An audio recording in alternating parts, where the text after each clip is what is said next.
Salam əziz şagirdlər, bugün kater məsələlərinə aid maraqlı bir məsələnin izahını verəcəyik. Demək, başlayaq məsələyə.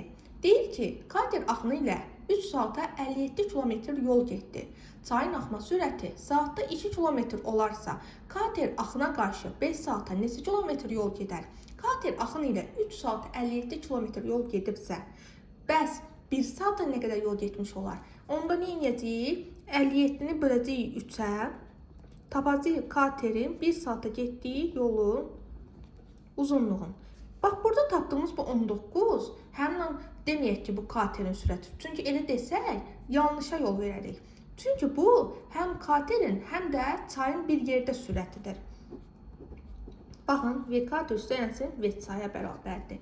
Yəni, baxın, çünki burada da deyək ki, kater axın ilə 3 saat 57 km yol getdi. 3-ə də böləndə 19, burada tapdığımızın yenə fərqi yoxdur. Yenə bunların bir yerdə sürətlərinin cəmini almış oluruq.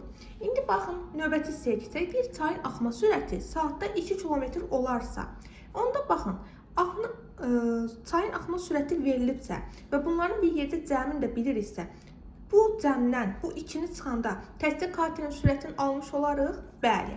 Onda çıxacaq 19-dan 2-ni alacağıq təkcə katerin sürətin.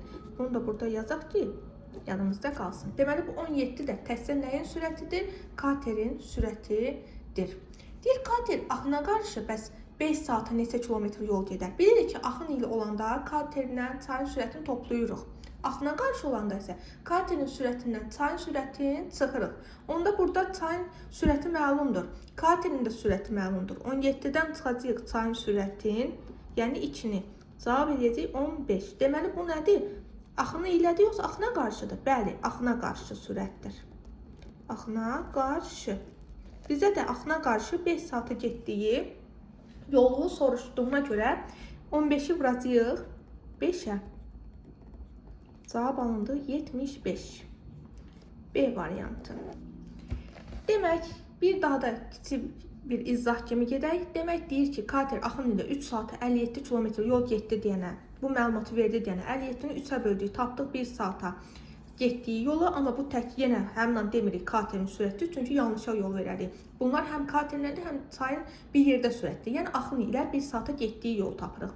Sonra burada çayın sürətini verir deyənə 19-dan 2-ni çıxıb 17-ni tapmış oluruq.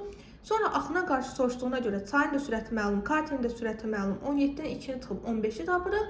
5 saata soruşduğuna görə də 15-i vuruq 5-ə, tapırıq 75. Videonu bəyəndinizsə bəyənib, yorum yazıb, takip atmağı unutmayın. Sağ olun.